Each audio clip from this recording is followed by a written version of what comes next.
Greetings! Welcome back to the Osha Cerese Show. I am your host, Osha Cerese, and this is your daily dose of real talk. This is where culture meets coaching, where healing meets headlines, and where we utilize alchemy to transmute gossip into growth. So, first and foremost, thank you all for tuning in.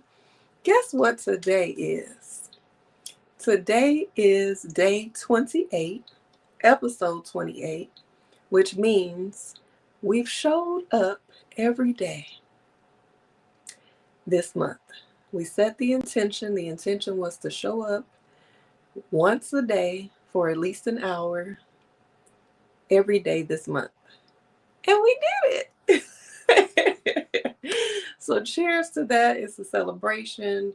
This is not just a celebration of this show, but just a celebration of consistency, discipline, putting legs on the ideas. This is a beautiful representation of how I want to operate for the rest of the year and beyond. Like the ideas that I have, the moves that I want to make in business and in life and in love and everywhere else. I want to do what I say I'm going to do. I want to be consistent. I want to show up. I want to do it whether or not there's one person, nobody, or hundreds of people. And so I appreciate those of you who have been tuning in to the show, even despite the fact that I haven't really even been promoting it. So I'm going to set some new intentions right now so that you all can hold me accountable.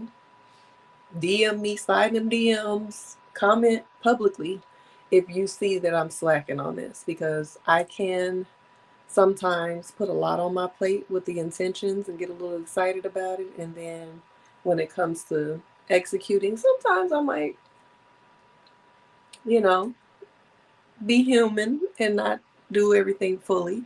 So I'm going to say what my intentions are. My intentions are to continue the show, but I will say that it may be a weekday show. If I do pop up on the weekends, that might be a bonus, but I'm not going to pressure myself to come on every day.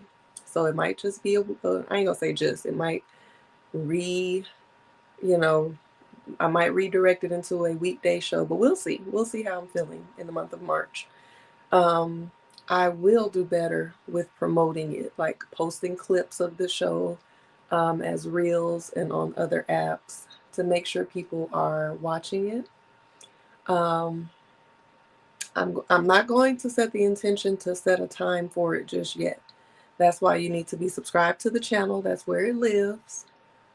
youtube.com/@AshaCerese, and make sure you turn your notifications on so you'll know when I'm popping up with the show. Eventually, as we keep going, as my schedule is trying to get a little bit more consistent outside of the show, I will have a time that I can commit to. But as of right now, it's a pop-up show. My intentions for March are to be better with promoting myself. Like I tell you all what my offers and my services are here on live. It's easy for me to do. It's simple. Comes right off the tongue. Um, but I have not been doing my due diligence to really post it on my platforms. And some people that have been following me for a while may not even know that I'm a life coach, may not even know that I have programs and services that I offer, may not know what my expertise is, what my talents and skills and all of these things are that I offer, content strategies and support with, all of the things. Again, I'm Osha Cerese, certified life coach, event curator. When I say that, I host events, I create events. I've done events for youth, like workshops, programs, pop-ups, summer camps, and youth fashion shows, youth award ceremonies. I planned my own wedding. I've planned other events and workshops for other people. I've been, part of a team when it comes to being planning workshops and curating certain things. And then, of course, speed dating events, singles, mixers, curating and hosting those as well. So, and then I'm a dream doula, supporting you with birthing your ideas into reality. Like if you have an idea that you want to, do offer something according to the niche that you have decided on, I can help you build that, whether it's digital products like ebooks, um, digital courses. I can help you build them out. I can help you learn how to utilize and monetize your gifts. If you have gifts and talents and you just don't know what to do with them or how to show up online, there's so many things that I can do. I even do some creative direction. I love being behind the camera, directing photo shoots, directing video shoots, skits, all of those things. I have ideas for days. So my intention for March is to promote all of these services and talents and skills and offers that I have on these platforms, not just on my YouTube channel, because a lot of people don't know. You know how these algorithms work. Some people don't even see the content that you post, so you have to be consistent with showing up and placing the, putting the offer out there. Sometimes you get a little discouraged. I've gotten over, feeling like my family is my target audience or close friends. Like, I don't think that. But on social media, when you have been friends with people for so long and people have been following you, and it's like you're trying to grow your audience to new people, fresh faces to see you, and for you to be a fresh face. Because the people that have been following me for years, some of them have seen what I have to offer, and it may not be for them. So my intention for March is to show up on these platforms and actually post about my offers, post clips from these shows, promote what I'm doing a little bit better, a lot better. So hold me accountable if you don't see me posting, if you don't see me sharing my offers, say something. Okay? But anyway, we celebrating 28 days of the Osha Cerese Show. Y'all, I was so sleepy today. That's why I was actually going to come earlier today. I'm way earlier than I usually am. Usually I'm here right before midnight. But at least I'm here now before, right around 9 p.m., which is cool. It's Friday night. Most of y'all might be out there in them streets. I don't know, but I'm in the house. I had to get up early today and be somewhere early, and I only got maybe a little over 3 hours of sleep. So I took a nap or two today. Very quick naps, but needed because I was just too exhausted to get on here. I was going to get on here earlier, and I was like, baby needs some rest. Okay. So, drink of the evening, yes, it's not the greatest option, you know. We're going to get back on our healthy juices, fresh juices, but this is just some strawberry lemonade Powerade. I needed some fake electrolytes. The best type of electrolytes to get is coconut water. Didn't have that today. I got some Powerade, and we supposed to not have spent no money today, so I had to get what I got. So anyway, cheers to happiness, healthiness, safety, protection, guidance, love, abundance, success, wealth, joy, birthing new ideas, accepting shifts in our lives, grace, gratitude, all of the things. And cheers to 28 days of the Osha Cerese Show. Cheers.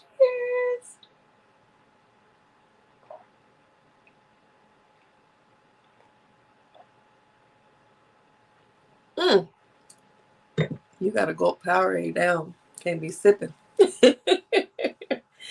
And speaking of that, I told y'all yesterday that my allergies started acting up. When I tell you when I had to be somewhere earlier today, sneezing, back to back to back to back.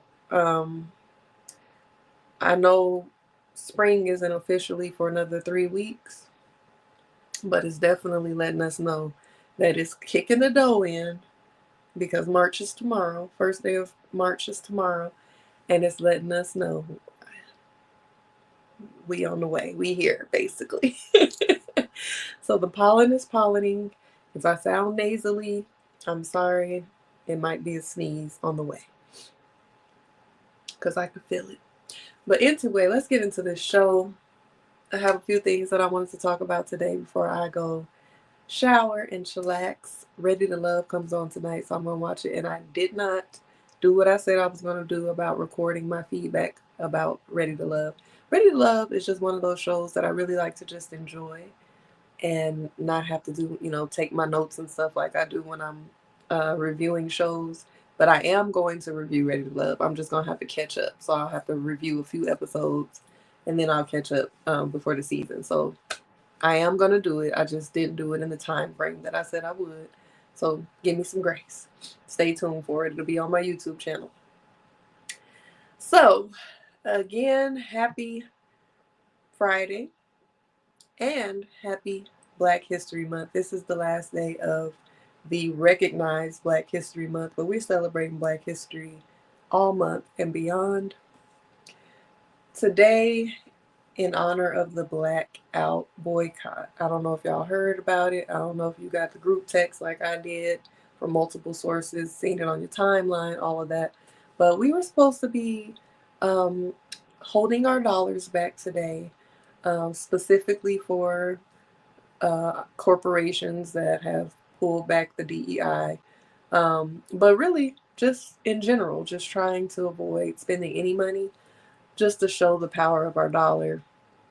And, a lot of people are on board with things like that. It's been done before. Some people feel like it's foolish because people go back to shopping the next day or they shop the day before. I seen a woman blatantly say, I'm waiting on my Amazon and my Walmart delivery right now. And then somebody was like, oh, you ordered, yesterday or the day before. Enjoy your 2-day delivery or whatever. And she's like, no, I did same day. I'm not following the trends. I don't care about what everybody else is doing. So you're going to have people that go against the grain. I feel like I'm going to stand in solidarity with missions and things like that. And I'm not going to try to go against the grain because I feel like, oh, it ain't going to do nothing. Because it does do something. It shows that there's some type of unity and togetherness, and, it shows some type of impact. Of course, there needs to be much more of an impact. There needs to be something organized where it's more than just one day. But we have to start somewhere. And sometimes it gives what Dr. Umar might call somebody when you're blatantly trying to be different on some, just like, I'm not going to do it because everybody else is doing it, or feeling like it's not going to count because everybody's not going to do it. But if you just focus on your part, then it will make a difference. So, I get it. Everybody is not able to stop doing what they do on a regular basis. Some people needed to shop. Some people can't afford to shop at other places outside of these particular corporations, or they feel like they can't.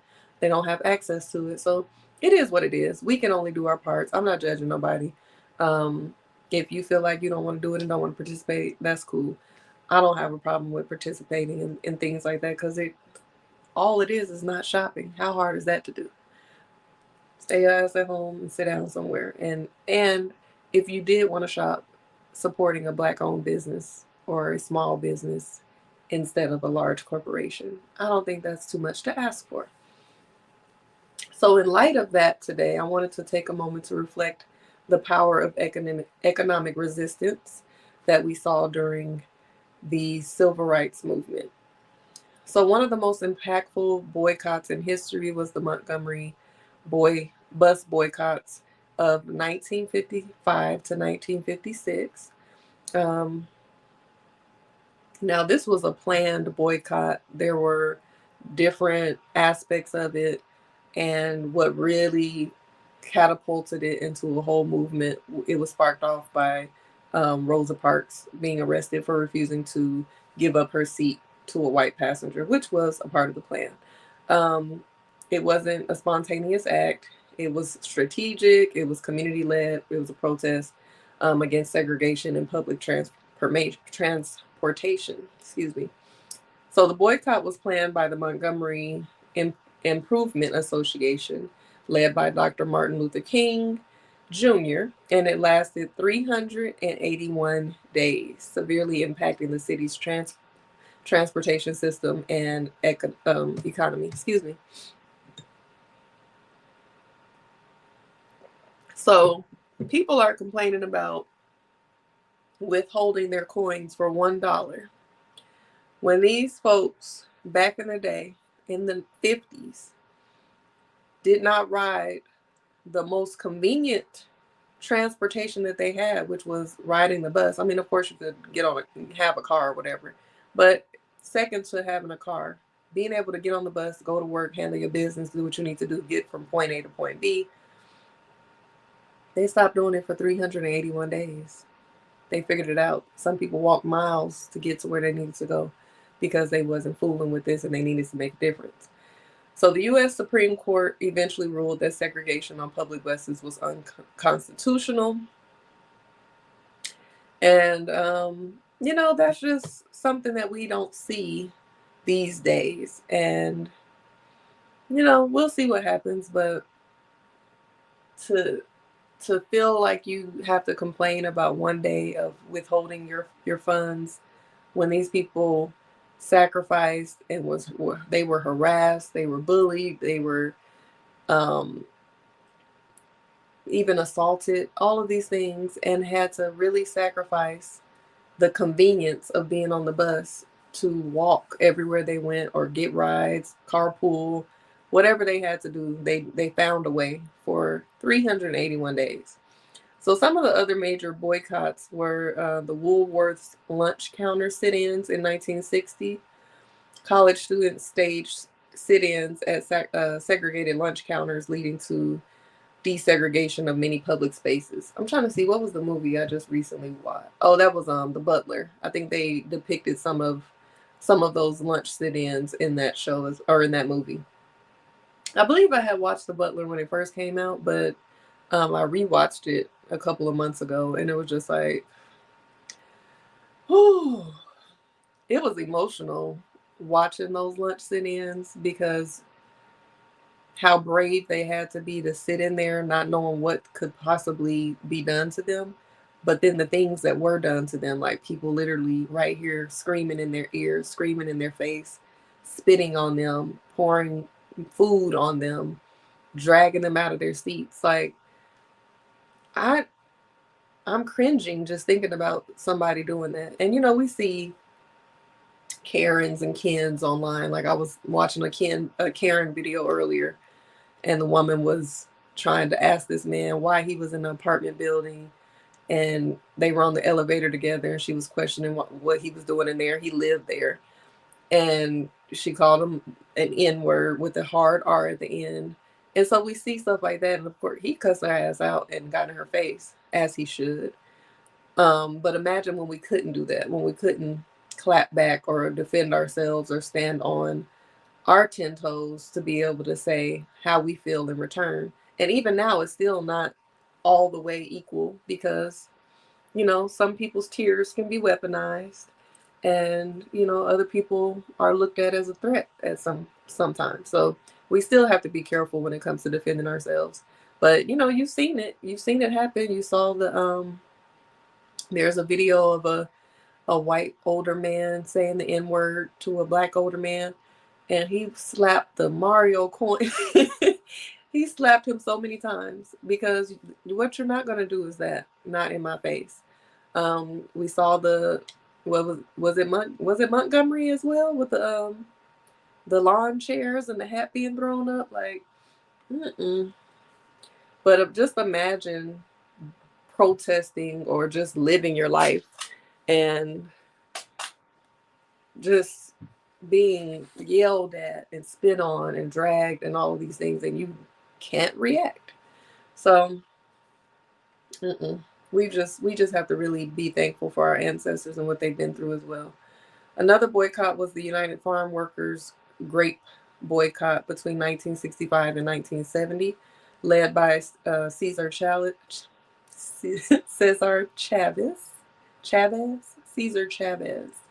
and Dolores Huerta. This movement fought for fair wages and conditions for farm workers, showing that economic pressure can drive change. So, to this day, a lot of Black farmers are being harassed and not given equal opportunities for funding.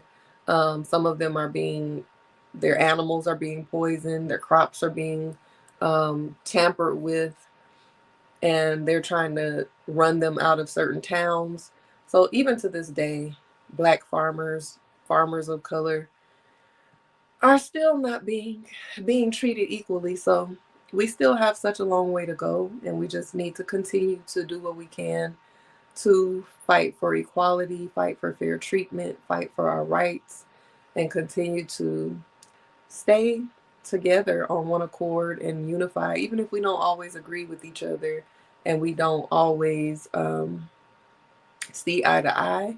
We do know that we want to be treated equally. We do know that we have the right to live freely. We do know that we are Americans. We were brought here. Our ancestors were brought here just like other people's ancestors came here and took over. So we're we're American, we have rights, and we just have to keep on doing what we can to make sure that we still have our constitutional rights. And I would encourage people to find out how they can support these movements and do their part, and just, one step at a time. That's all we can do. But that is your Black History Spotlight of the day. Look up those boycotts and those movements to find out more information. And let's move on to the next topic. So I was on I think it was one of these blogs, and I saw Princess Love being interviewed about her relationship with Ray J and how they are going through a divorce. And she did mention that this is like the fourth time that they filed for divorce. We've seen them file for divorce, both of them. I think he's filed, she's filed, and next thing you know, you see them together, living together with their kids happily ever after. The divorce is off. So she says that this time it's official. Like, she's going through with it. She says she's done.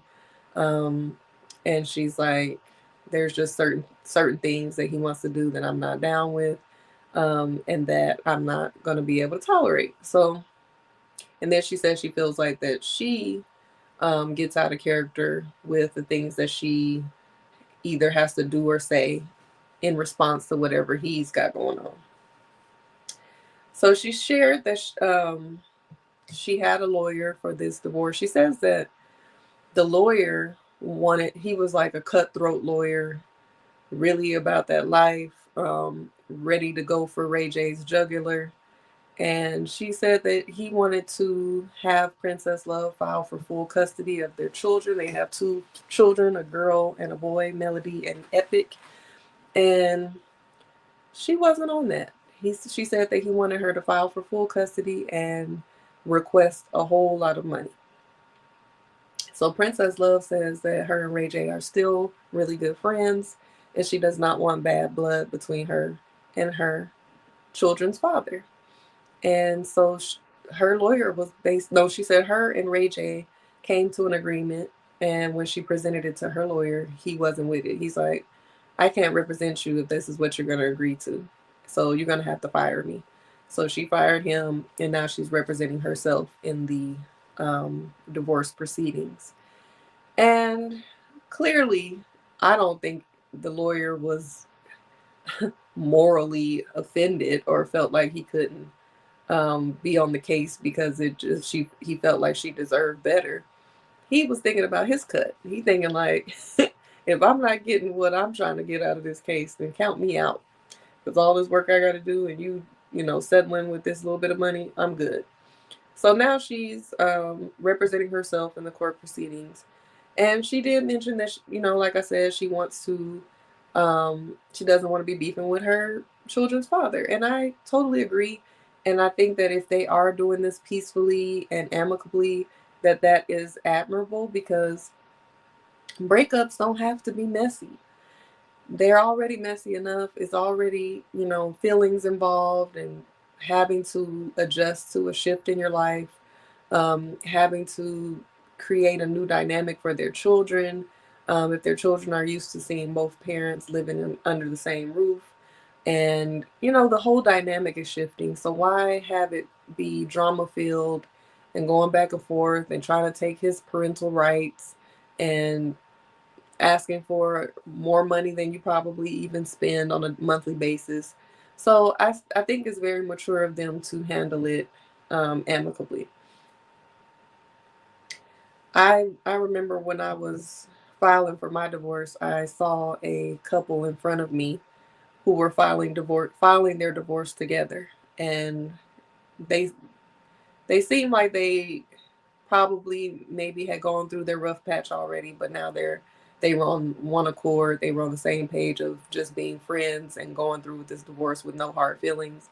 That's the vibe that I was getting just watching them interact. And I'm just like, why can't it be like that? You know?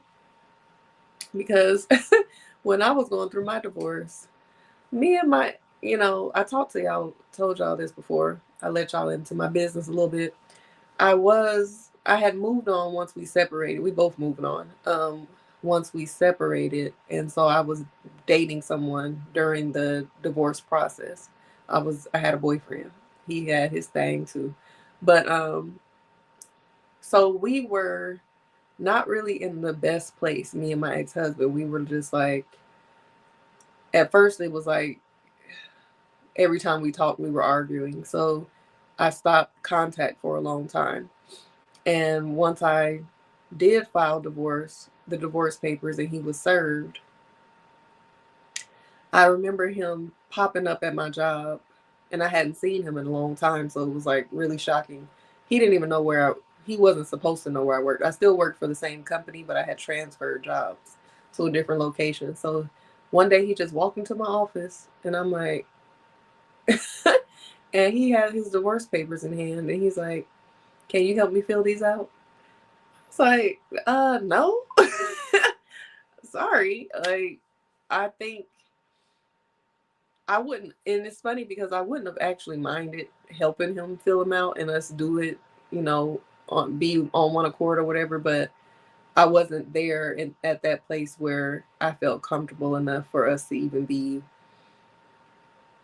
spending time together or doing anything like that. And I was trying to respect my relationship that I had, and it was just too many emotions involved. But I can see, and if the circumstances were different, I could see, you know, go ahead and fill it out together, agree to what the terms are, and let's just go ahead and go to court, because we didn't have children together, we didn't have property together. You know, you leaving what you got, I'm leaving what I got.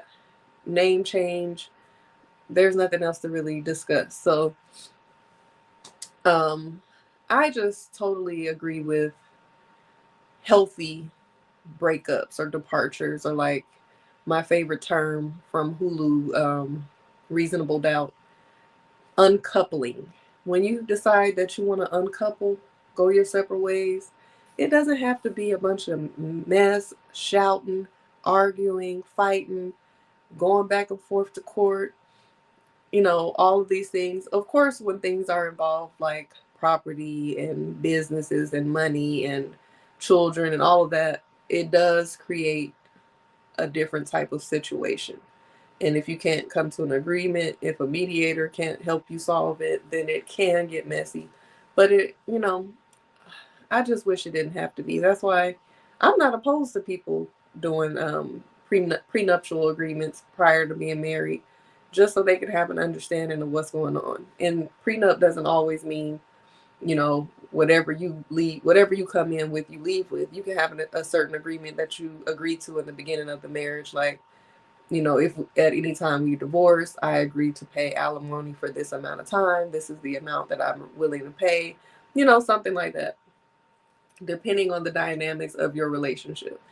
Because it's just, even though you don't want to feel like you're planning for your divorce, you also don't want to get to the divorce and then it's messy because it's something that you've never considered as a possibility. Because it's always a possibility. As much as you love your husband or your wife, it, you know, it can go a different direction. And if there are hard feelings from either party, then that's when it gets messy, when it's time to break up. And even with not even just marriages, but just boyfriend and girlfriend, like, I've seen it where it's just so much drama and bitterness and arguing back and forth, and you want to cuss out the new person, and you're dragging it on. Sometimes people get violent when somebody tries to break up with them. It's never that deep.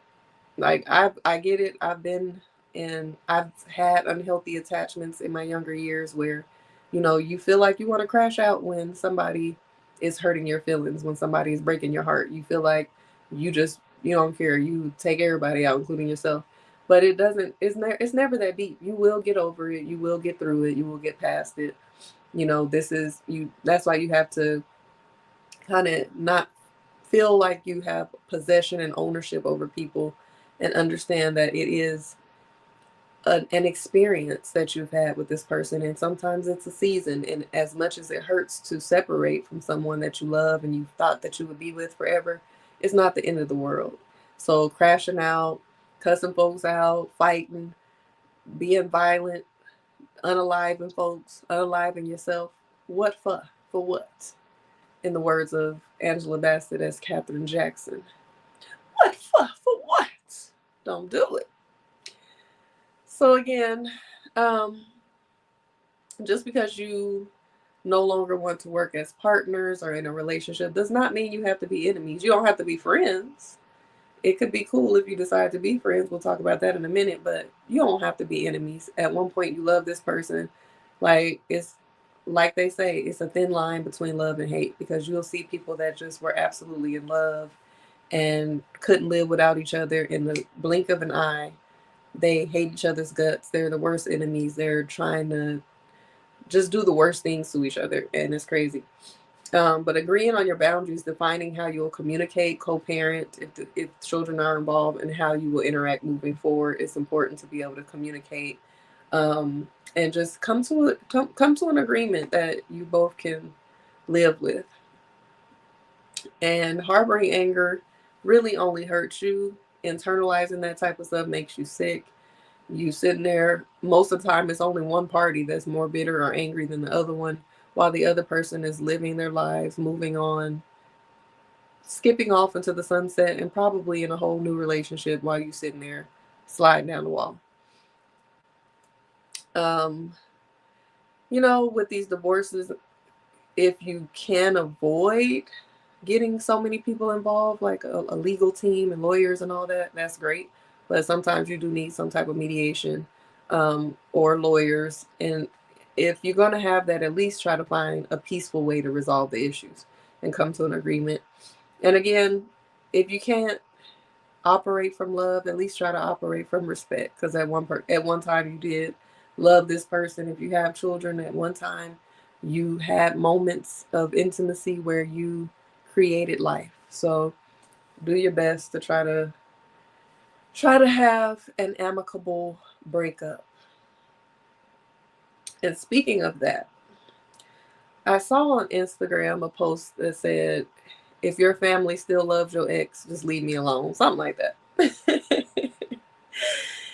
And it made me think, like, is that how y'all feel? Do you feel like if your family, or if you break up with somebody, then your family needs to break up with them too?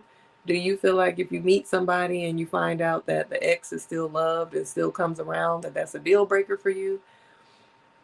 Y'all tell me, because I will say on my dad's side, it's like the ex is never detached from the family, whether they have children with somebody in the family or not. It's like, because our family is so big and we get together, we embrace whoever you're with.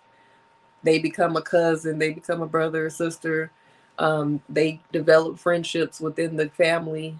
Um, when things go left, these folks are still around. And sometimes it's not desired and sometimes it's embraced. Like, there are some cousins that have, children with certain men, and they still come around. And of course, you just consider them family because they have your little cousins or whatever, whoever their children are. But even when the little cousins are adults with their own kids, the dads are still around, and it's no big deal. It's just you're embraced, your family. But then there are some that are just exes that don't have kids that come around, and Sometimes the family member who is their person is like, why are y'all still inviting this person around? And I understand that too, because, the family doesn't really know the ins and outs of your relationship and what you went through with this person. That person could have caused a lot of trauma in your life. And then you have to see them when you're spending time with your family. So I think it's important to prioritize the family members' requests, um, and make sure you're being respectful for them. Now, if you still have a friendship with this person, that family member can't necessarily tell you to break off your friendship with the person because they broke up with them, but they can request, hey, if you gonna invite them to an event, don't invite me. Or if I'm coming, can you allow myself to be? Can you allow me to be comfortable in the space without having to run into my ex? Um, Even my ex-husband uh, became friends with some of the people in my family and some of the like boyfriends of family members. So after we broke up, he was still cool with a couple of people. And I didn't really run into him like that, so it didn't bother me. But I just think that it just depends on the family dynamic. And I'm trying to think, if I met a man and his ex was still loved by the family, would I have a problem? I don't think so. I think that I would want to see what the dynamic is between him and her, and I would want to see what the dynamic is with the family and her. And then, do you all have enough room to love on me too? And am I going to be embraced as well? I already know I already know that you're going to love me, so I ain't really worried about that. But I don't want to be put in a position where I'm uncomfortable or where I feel like I'm being compared, or if I'm, you know, being sized up by this woman if she still has feelings for him. Now, if she still has feelings for him, then that's going to be messy. Um, that's where the mess comes in at. But if they moved on and it's just like maybe they were together for several years and she's still close with the family, she comes around every now and then. Hey, how you doing? It don't really matter to me as long as I'm being respected and my relationship is being respected. But I understand people who feel like that's a deal breaker.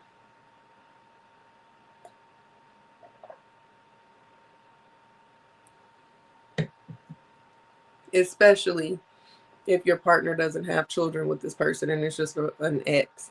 But again, people have history. Some people grew up together, like they were together, high school sweethearts, middle school sweethearts. So they're really a part of this family at this point. So y'all let me know. Are y'all cool with the ex being close to the family, or are you still close with some of your ex's family members? Let me think. I don't think I The only family members that I stay in touch with from any ex are my stepchildren from my ex-husband.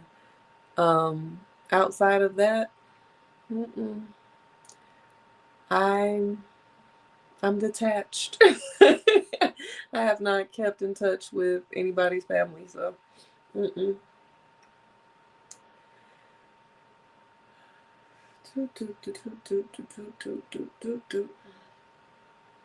But y'all let me know. And some of the things to consider when it comes to that, um, whether or not it's going to be awkward or not, is, was the breakup a mutual agreement, or was it peaceful, or was there tension, was it bitterness, was it a bad breakup? If the split was amicable, it kind of makes sense in some cases that this person is still going to have a relationship with the people in the family.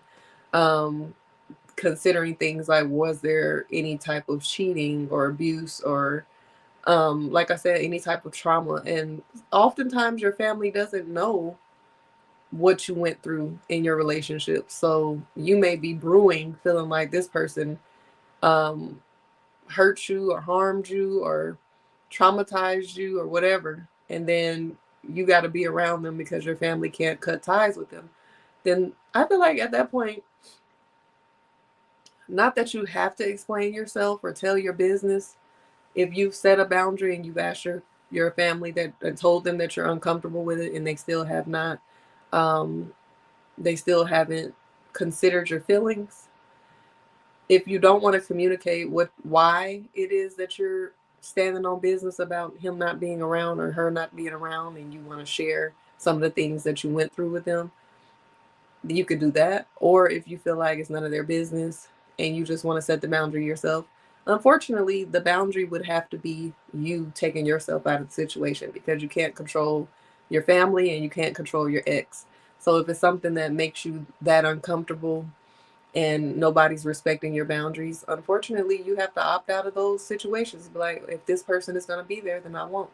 And of course, that's going to be hurtful if you feel like your family is choosing your ex over you and your presence. Another way you can try to reach out to the person, the ex, as, and hopefully they're not petty, and just ask them to fall back. Like, hey, I've moved on. I don't want to see you at my family functions. Like, if they invite you, just turn it down and allow you. If y'all want to have y'all friendship, just do it on your own time. Like, I don't want to run into you every time. And if they're mature enough and they're not petty, then maybe they will adhere to your request. And then again, considering the fact, if these people, if the ex has meaningful connections with members of your family, like I said, they could have went to school with some of your family members. They may have grown up with them. If this ex was a long-term relationship with yours and they developed a deep friendship and became family with your family, it would be a complete breakup for them. It would be like them detaching from their own family. So it really is a matter of, if you feel like when you break up, the ex breaks up with the family too.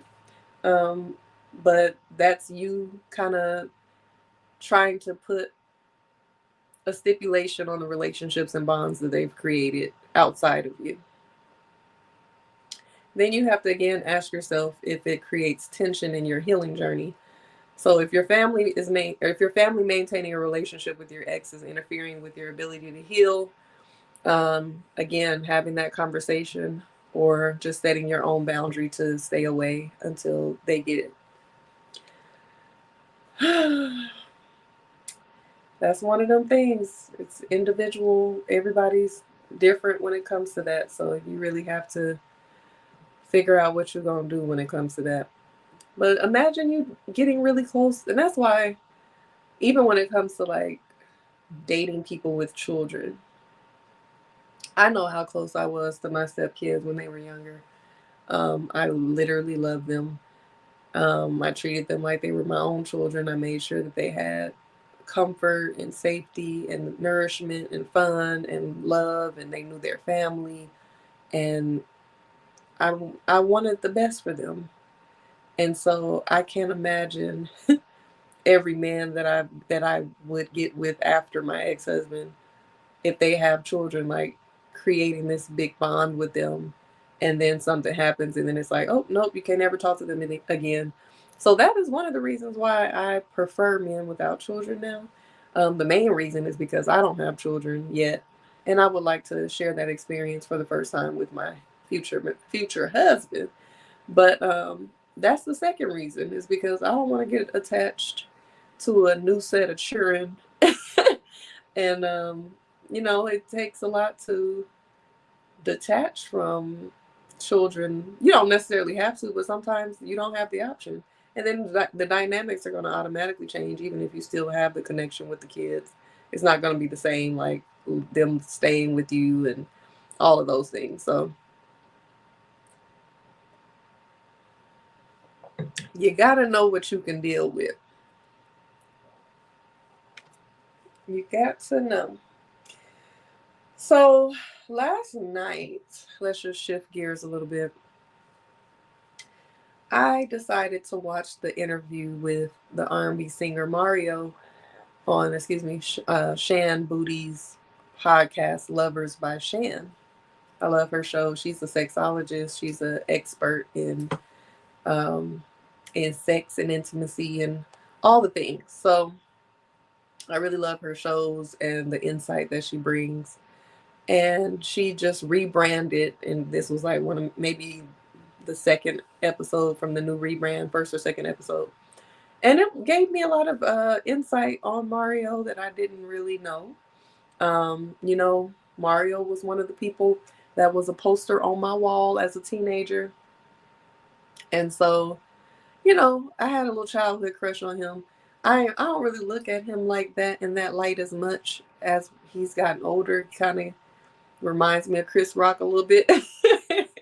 But he still, you know, he still has a little sexiness to him. Mario is, you know, R&B singers, you got to have that sex appeal that comes along with it.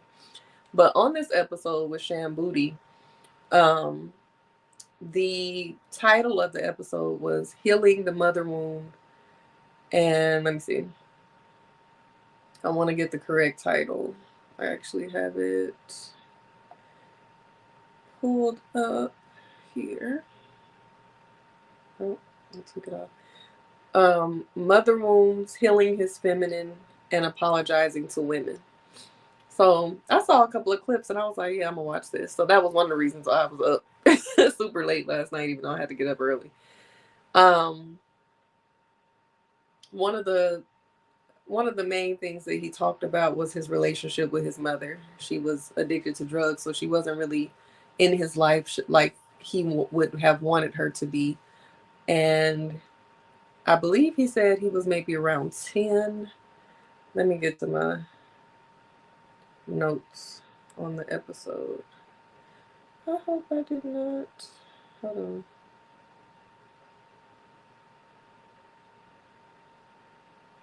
Let me get to my notes because I want to be able to talk about it in order.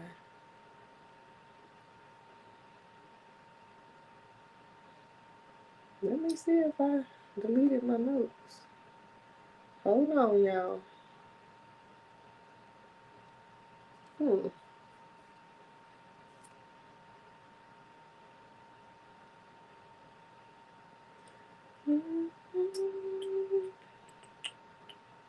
I had everything in order that I wanted to talk about from what he talked about. I wanted to go in order of it. Let me see if I still have it.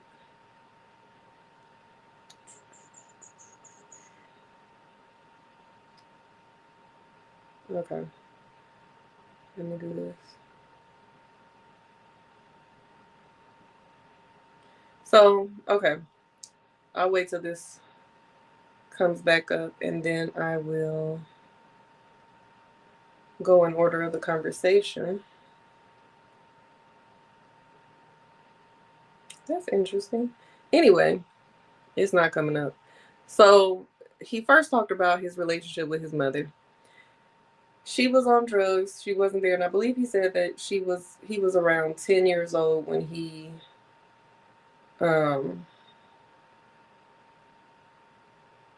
okay, here's the notes. I don't know why I couldn't find them. Hold on, y'all. Boom. Okay. So he said that he was about 10 years old when he basically was pretty much like on his own. He was exposed to a lot of sex, drug, and rock and roll type energy. Lost his virginity early, which is also something that a lot of men experience from my research and from talking to men. A lot of men that I know, they either lost their virginity extremely early or they lost their virginity after 18.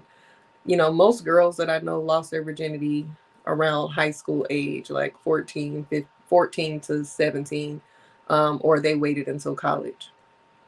But boys, a lot of them express that they lost their virginity at young age, like preteen age, and it's usually from a girl that was much older than them, or a woman, and they don't often label it as being S-aid, but it is, especially if this person is over the age of 18. But even if they're just a few years older than them, you're a child, so you know, you don't know what's going on. And having sex that early and being exposed to that too early can cause all kind of issues within yourself mentally and make you sexually reckless, really. Over sexual, hypersexual, have certain fetishes, question your sexuality. All type of things can come from children being exposed to sex, whether it's seeing it or experiencing it. So again, he talks about his lack of maternal connection. He says that he sought intimacy but without the intention of commitment, leading to repeated patterns of unfulfilled emotional connections.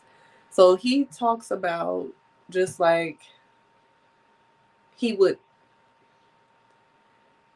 basically manipulate women in a way just to feel something for himself. Like he didn't necessarily put two and two together before. He apparently went on a healing journey about how his relationship with his mother was affecting his relationship with women. But that's what was happening. And he did acknowledge that many Black men struggle with unresolved issues with their mothers, which can manifest in how they treat women. So he definitely was very vulnerable in the episode. He didn't go into his full story of his relationship with his mother or, his full relationship timeline and all the things that he would do due to his mother wound. But he did say that he worked for years to heal it. But his mother passed. I don't know if he said she passed within the past few years, and he said that he regrets not being able to just tell her that he apologizes for whatever his response was to her or however he treated her, or maybe just giving her grace from how she, the lack of effort she had in his life. But he was giving toxic energy.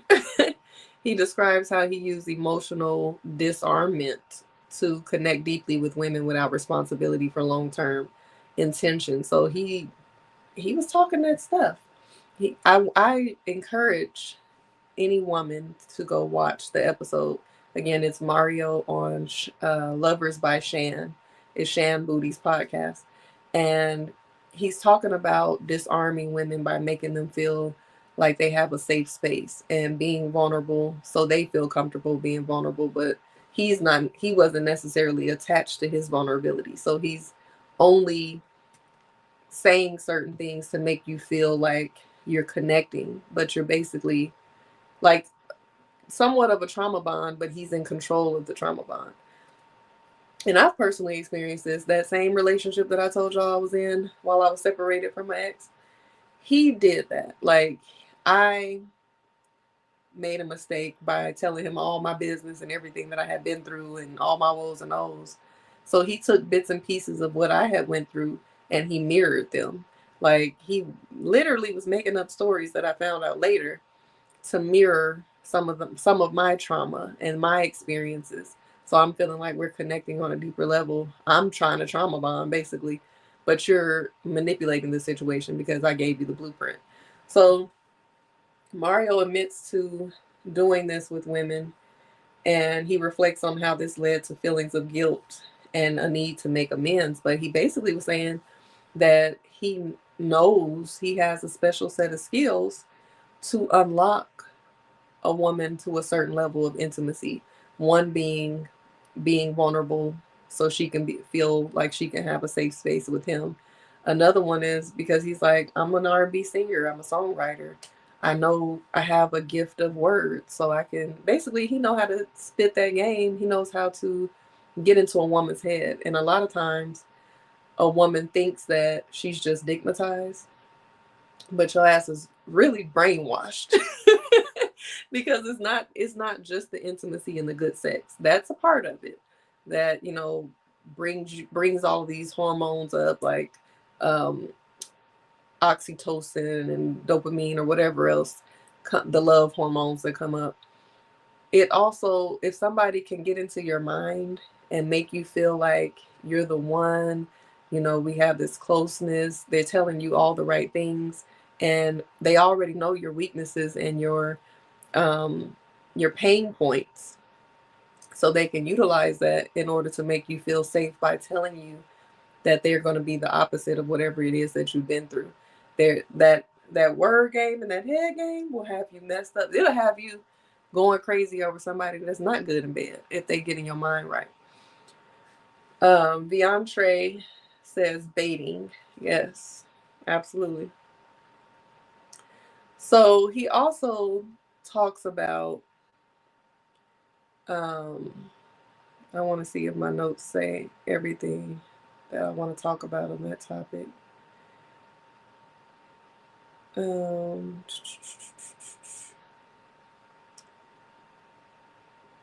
it doesn't. So another thing he talked about, he's a self-proclaimed mystic, and I'll talk about that more in a second. But he talks about basically tapping into the spiritual aspect of the sensuality and sex, because again, spirituality and sensuality is really one of the same. So if you're a spiritual person and you really know how to tap into different elements and how nature works and really connect with someone on a deep spiritual level, you really got them on a deep level that's hard to um, snap away from.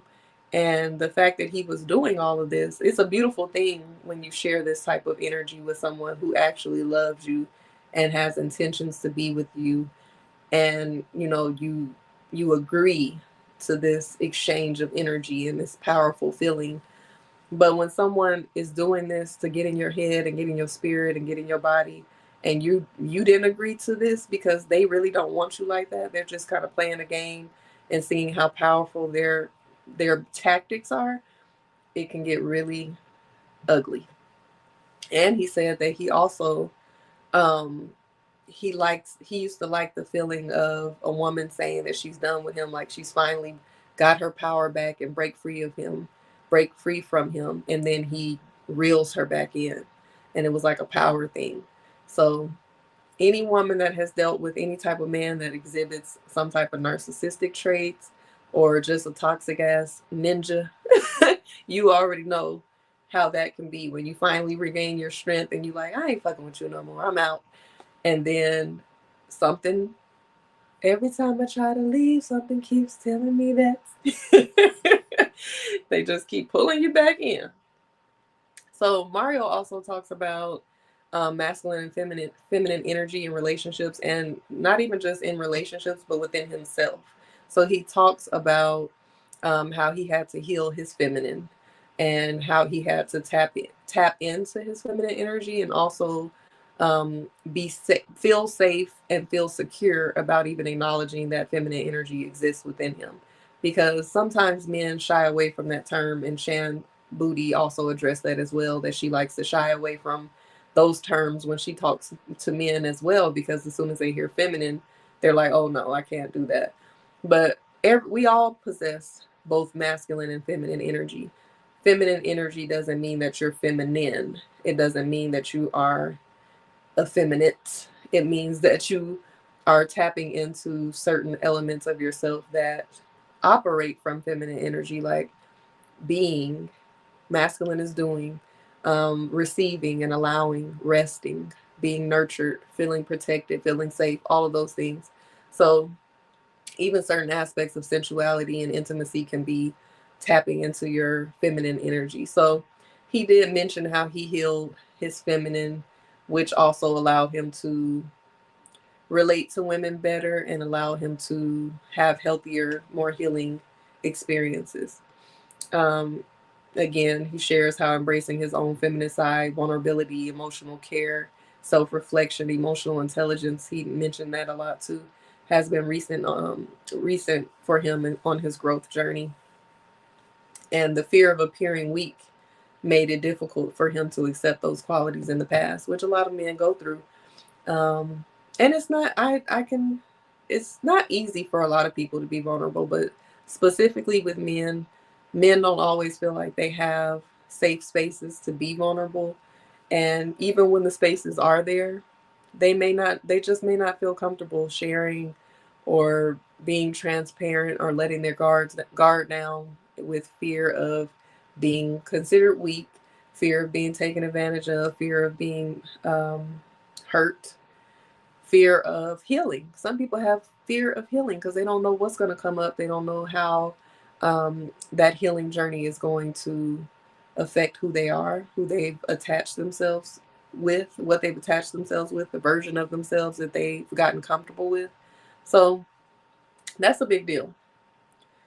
And so he also talked about the role of sexual connection. He says that he believes that sex should be intentional rather than just physical gratification, which is something that he had to get through as someone who lost his virginity very early, someone who's very hypersexual, someone who's an R&B singer and a heartthrob. Um, all the girls love you. You know, you got all these hit singles. You're young. You have access to all the women that you could possibly want, to just being able to have sex and whatever, it doesn't mean anything, and you're just getting a kick out of manipulating, to actually wanting intimacy, deep intimacy and connection, and being intentional about it. He said that he never thought that he could be monogamous. He does not, never did desire marriage, and he still doesn't necessarily desire marriage, but he does feel like he could be monogamous, and he is currently in a relationship. So Beyonce says anatomy plus spirituality can become an extraordinary sport. Hashtag addictive. Absolutely. I'm gonna talk a little bit more about that in a second. So he also recognizes how society pressures men and women to perform rather than experience authentic intimacy, which is also true. You know, a lot of people are just talking shit about what they can do and feeling like they got to be extra sexual and doing the most, and really just not even focusing on the connection on what it means or how important sexual energy exchange should be.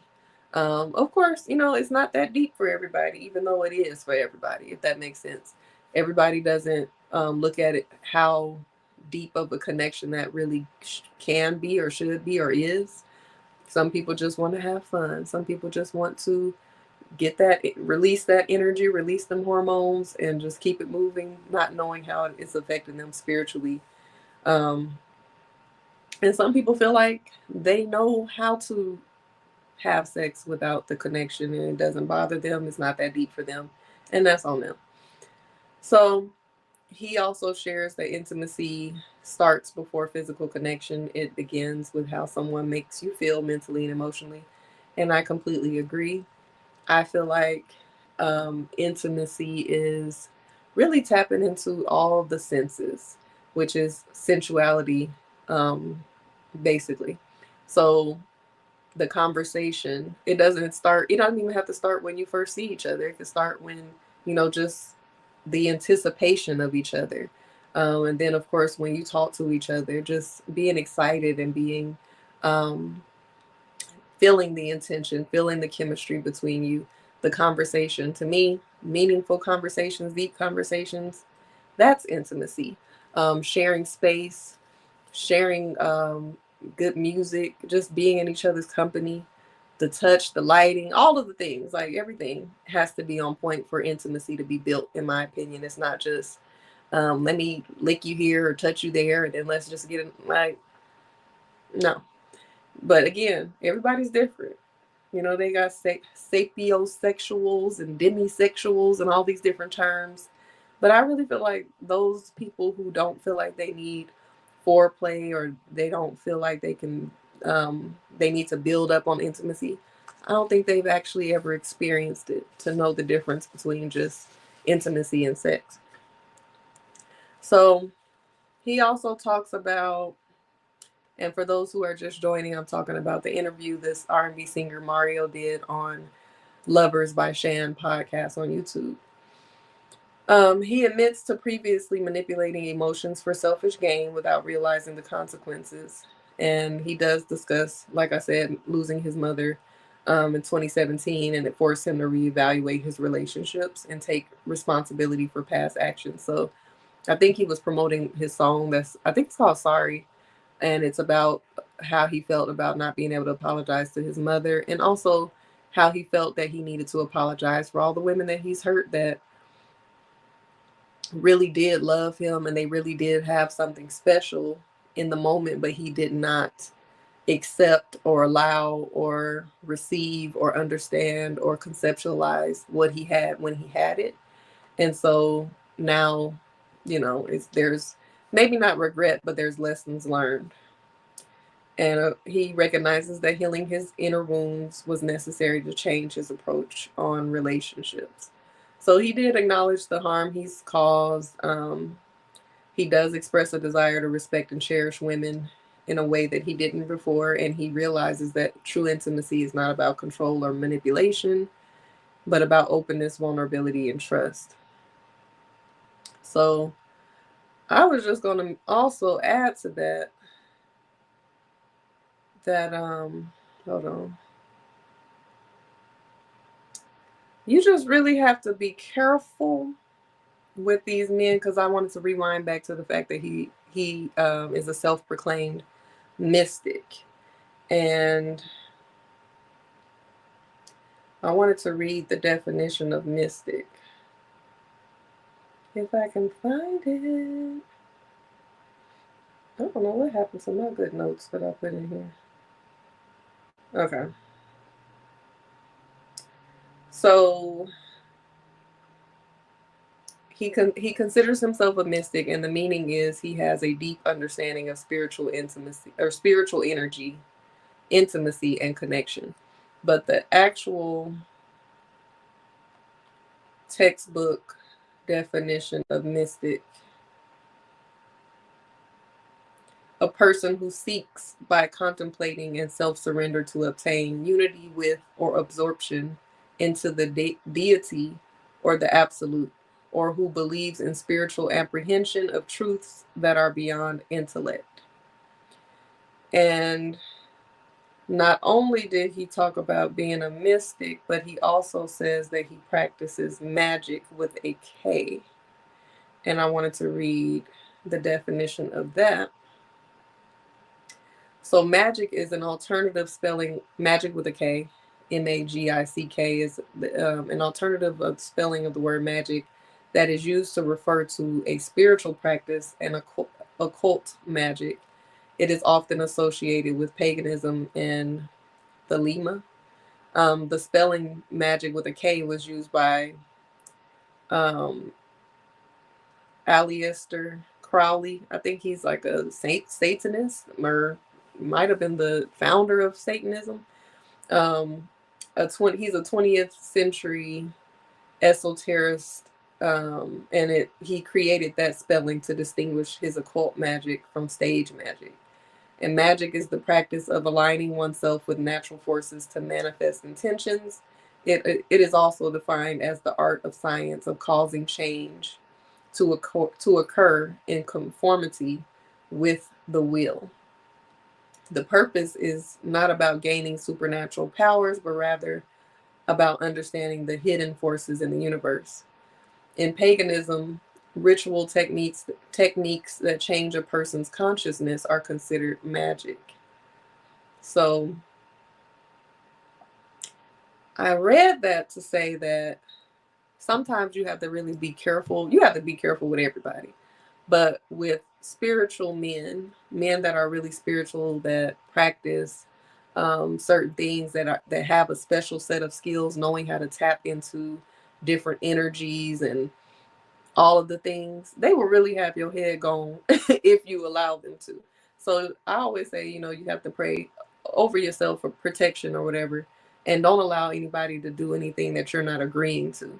And this goes for everybody, religious men, spiritual men, anybody. But for him to be a self-proclaimed mystic, and he's already acknowledged that he has manipulated women, he has created this safe space, he has got in their heads with his way of words, he has become vulnerable with them in order to unlock a different level of vulnerability and intimacy from them, and doing all of these things on top of having certain spiritual gifts. To sometimes a man will siphon your energy, or siphon your drain you of your energy purposely.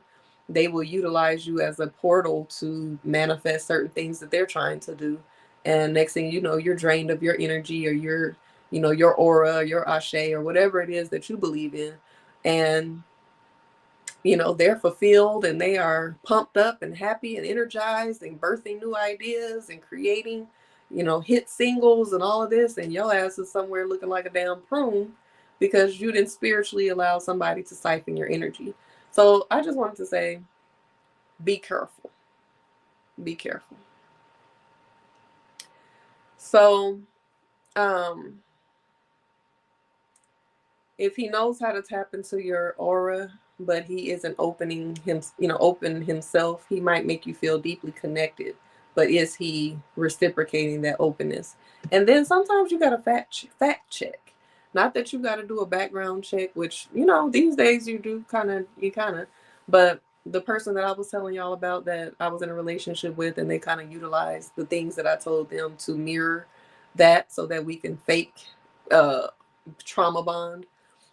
There was a lot of things that he said about his life and his upbringing and all of these things that turned out not to be true. And I actually knew people. I was friends with people that grew up in the same church as him, and I could have fact checked, but I just believed him because I was naive. And I was just going along with it because I'm like, who would lie about that? Who would lie about where they grew up and what their experience was as a child with their father and all of these things? I didn't even fathom. He was lying to the point of faking accents and everything, and I'm just like, well, he said he's fluent in 6 languages, and he told me he grew up in the Caribbean, but he said Trinidad, but he's got a Jamaican patois accent. I didn't really know that much about the Caribbean back then to know that there was a difference in the way that they sound. So, fact check. Like, that's why I always say vetting includes getting to know people's families. Like, who are your people? Can I come to the family gathering or something? I need to be around these folks and see what's going on. I need to see if you acting like that around them, because I never did really see. He brought me around friends. He brought me around some of his family members, but I think it was kind of like just an inside thing. He would use the accent around his kids and different things. But I'm just thinking that this is the real him. But it was just something that he did. So you gotta vet and you gotta find out if these folks are really being themselves before you open up and allow all of your, everything to be spilled out into this person that is seemingly a safe space for you. Being careful when a man is seductive with his words. Again, because some of these men know how to use spirituality and emotional intelligence to disarm you and lower your defenses. Again, they will have your mind gone because they know how to tap into that certain type of um just it's almost like a pimp. If you've ever been around a pimp or somebody that has a gift of gab, they will be able to just say some slick shit off the dome, and next thing you know, they have a woman doing something, compromising her body, trafficking herself, prostituting herself, handing over all of her money because they have the gift of gab. They know how to penetrate and disarm you and to just control you. So just be careful, be mindful, be wise. Don't be naive, don't be gullible. Don't allow anybody to just tell you anything. You just have to be careful with making sure that the words align with the actions, and just take your time. Don't rush into things. And if he provides a safe space, but he remains detached, like, this can be confusing because you feel close, but there's an emotional wall that you can't break through. So if you feel like, oh my God, I could tell him everything, and I just feel like, I'm safe with him and all of that. But then you ask him a question and he's closed off, or you try to, love on him a certain way and he has his guard up.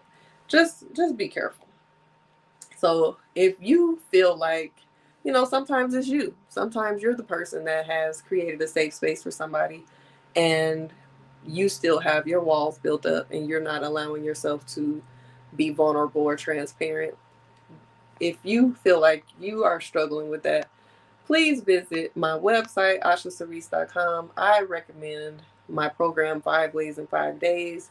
That is a self-love program that teaches you how to uncover your blockages from giving and receiving love. It also teaches you how to utilize your love languages in your daily acts of self-love and self-care. That is a program that can take as little as 5 days, or you can have up to 60 days to complete. And it also comes with one free coaching session. Also, if you want some deeper healing support, understanding yourself, self-discovery, self-love, and support on your intentional dating journey, you can also just go ahead and book a discovery call, or you can enroll in one single step at a time. It is a 6-week guided program It's all about healing, healing the inner child, healing from past relationships, finding out what it is that you went through and what you contributed and what lessons you can take from it. Doing your shadow work, getting to know who you are, what you like, what your interests are, how can you pour love into yourself, and then getting into what you want for your future and creating a plan of action and holding you accountable. And all it comes with so much. It's 6 weeks, it's guided. You have coaching sessions every week included in that program, and you get the free How to Beat Single guided journal that comes along with that program as well. If you feel like you just want to get a journal and start doing the work on your own self pace, you can find that on my website as well, How to Beat Single.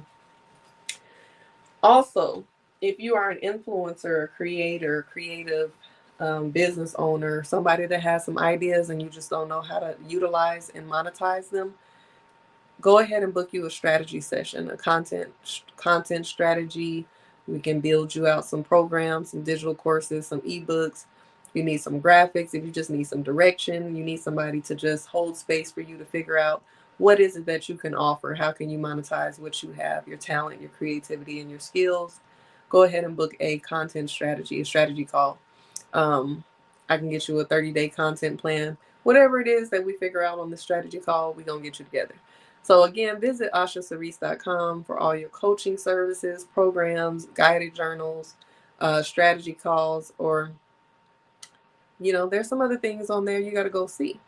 And another thing I want you all to do is, if you are an intentional dater, a hopeful romantic, you are looking for love in 2025, and you know that you have done your work and you're ready to get out there, go ahead and join the Intentional Love Collective. That is my growing community and database for singles who are looking for love. It allows me to curate some intimate spaces, some events where if you come in, you're not just seeing a whole bunch of random people, you are seeing people that have shared interests, desires, and your preferences, because it allows me to see what it is that you're looking for and match accordingly. So go ahead and add yourself to the Intentional Love Collective that's linked in my bio. My website is there as well. And what else did I want to say to you all? I'm going to give you some journaling prompts in a minute. Sweet Tea Inspiration says 5 ways in 5 days is brilliant. Thank you. Sweet Tea actually she was one of the first people to take the program. And she says, all of your services are awesome. Thank you, thank you, thank you. So yes, add yourself to the Intentional Love Collective. Go to my website and see what it is that you can benefit from. If you're not sure where to start, just book a discovery call. It's completely free. And make sure you are subscribed to my channel. My goal was to be at 200 by tomorrow. Not quite there, but I am going to celebrate that we did gain about 30 followers in these past 28 days. I'm gonna have to see the exact number, but I believe it was about 30 followers, 31 followers, something like that. So progress, we're getting there. I'm happy for it. I'm grateful for all of you all that have been tuning in. We've been here every day this month. We've been consistent, we've been disciplined, we're gonna keep going. So your journaling prompts, based on what we talked about today: have you ever ended a relationship gracefully, or did it end in war? What role did you play in how it ended? How do you feel about your family keeping ties with an ex?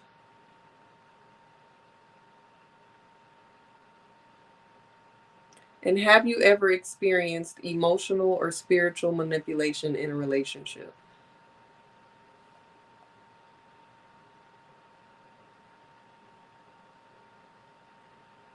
A bonus question: how can you tell when someone is truly open versus just skilled at making you feel connected? So that's what we have for today, you all. I'm going to have to see how I feel this weekend, if I'm going to keep it going on an everyday basis or if we're going to switch to a weekday show. But all you got to do is make sure you're subscribed to the channel and turn the notifications on. That way you'll know whenever I pop up and you'll be able to stay tuned with me here. I appreciate you all for being here with me live. If you are watching the playback, please make sure you participate. You can share your comments in your journaling prompts in the comment section if you're open to it, or just write them down in your journal and reflect on them and come back and tell me about it. And that's what I wanted to tell you all as well.